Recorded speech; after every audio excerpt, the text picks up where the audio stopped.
Lo pasti nggak nyangka kalau guru ini udah menghabisi lebih dari 50 orang. Bukan cuma dihabisi, tapi ditusuk berkali-kali, dimutilasi sampai organ dalamnya diambil.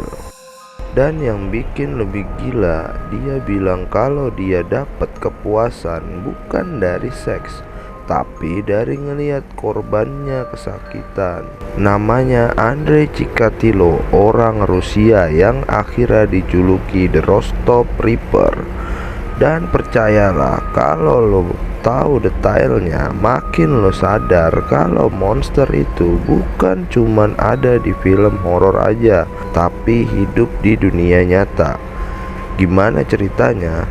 Sebelum itu, hai, terima kasih yang udah klik video ini. Semoga kalian dilancarkan segala urusannya.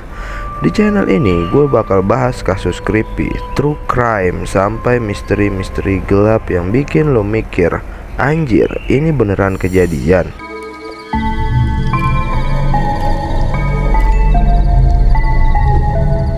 Chikatilo lahir tahun 1936 di Ukraina. Di masa itu, Ukraina lagi dilanda kelaparan parah gara-gara kebijakan Soviet. Menurut cerita, kakaknya Chikatilo ini pernah diculik orang terus dimakan karena kelaparan. Kita nggak tahu pasti nih kalau itu bener atau cuman ceritanya ibunya Chikatilo aja. Tapi trauma itu nempel di kepalanya Chikatilo ini. Dari kecil dia lemah, kurus, kering, sering diledekin, dan yang bikin dia minder, dia impoten. Bayangin, cowok di umur segitu anunya udah nggak bisa berfungsi kayak orang normal. Jadi Andrei Chikatilo memang punya gangguan seksual berat sejak muda. Dia sering gagal ereksi saat mau berhubungan. Itu yang bikin dia minder banget, sampai dibilang impoten. Tapi bukan berarti dia 100% gak bisa melakukan hubungan seksual sama sekali. Kadang dia bisa, tapi jarang banget dan gak maksimal. Nah, rasa malu itu terus dia simpen sampai dewasa, dan jadi salah satu penyebab dia berubah jadi monster. Secara luar hidupnya tuh kelihatan normal-normal aja. Dia bekerja sebagai guru, dia menikah, dan dia punya 2 orang anak.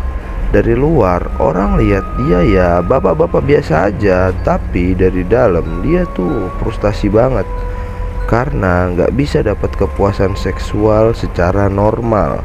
Dia nyari cara lain, dan sayangnya cara itu berubah jadi cerita horor yang buat banyak orang merinding.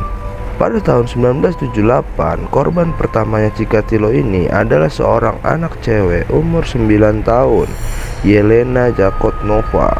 Dia dicekik, ditusuk, dan dimutilasi.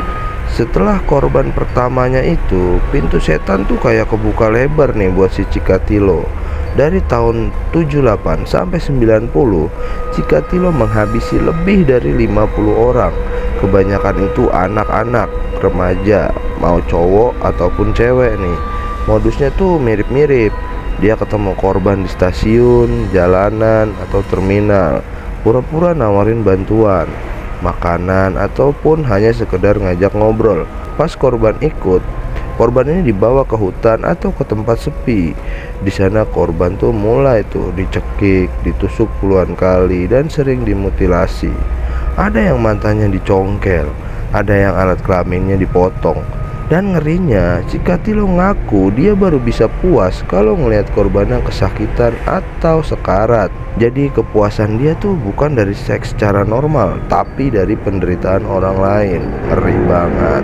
Uni Soviet waktu itu sistemnya tuh masih kaku banget. Polisi sempat salah tangkap orang lain yang dituduh menghabisi salah satu korban. Bahkan orang itu dihukum mati. Bayangin, pembunuh aslinya masih berkeliaran, sementara orang lain yang jadi kambing hitam. Selama bertahun-tahun, Chikatilo ini lolos terus. Karena ya gitu, dia kelihatannya kayak orang normal. Dia seorang guru dan dia punya keluarga. Siapa yang nyangka bapak-bapak ini ternyata pelaku aslinya. Akhirnya pada tahun 90, polisi mulai serius nih nyelidikin kasusnya Chikatilo ini. dia juga nyelidikin polanya. Ada tim khusus yang dibentuk. Mereka ngikutin semua kasus yang mirip, dan di salah satu operasi pengintaian, mereka lihat nih si Cikatilo di stasiun dengan gerak-gerik yang mencurigakan. Pas ditangkap dan diinterogasi, akhirnya dia ngaku bukan cuma satu atau dua korban yang dia eksekusi, tapi puluhan. Detail pengakuannya bikin polisi sendiri tuh mual, pengen muntah ya. Bayangin, yang nyelidikin aja udah shock, apalagi kita yang cuma dengar ceritanya. Terus di tahun 92 dia tuh diadili, dan pengadilan ini tuh kacau banget. Cikatilo nih sering bikin ulah, kayak teriak-teriak. Bahkan nih dia pernah, maaf nih, nunjukin pantatnya di depan hakim buat bikin ribut. Tapi pada akhirnya semua bukti dan pengakuannya terlalu kuat. Pada tahun 94 dia dijatuhi hukuman mati. Eksekusinya tuh ya simple, dia ditembak di belakang kepala. Ya udah, kelar. Yang bikin menarik, dari luar nih dia orang biasa aja. Dia guru, punya anak, punya istri, kehidupannya normal. Tapi ternyata di balik itu semua dia itu jadi monster. Pertanyaannya, apa Cikatilo jadi kayak gini karena trauma di masa kecil? Karena dia diledekin impoten, jadi dia tuh dendam gitu. Atau emang dari awal otaknya nih udah rusak? Soalnya beda sama kasusnya Edgen yang terisolasi. Cikatilo ini punya keluarga dan pekerjaan, tapi tetap aja sisi gelapnya nggak bisa dikontrol. Nah, gue pengen tahu pendapat lo. Menurut lo, monster kayak gini lahir dari lingkungan dan trauma, atau memang ada orang yang sejak lahir udah punya jiwa psikopat? Jadi itulah kisah The Rostov Reaper, monster dari Rusia yang bikin puluhan anak dan remaja jadi korban. Kisah ini ngingetin kita kalau kadang monster nggak punya wajah menyeramkan. Mereka bisa aja kelihatan normal, bahkan kayak orang baik-baik aja nih. Kalau lo suka cerita kasus kayak gini, jangan lupa like, share, dan subscribe. Drop pendapat lo di komentar, karena gue yakin diskusi kita soal kasus ini pasti bakal rame. Sampai ketemu di cerita creepy berikutnya. Stay safe bro.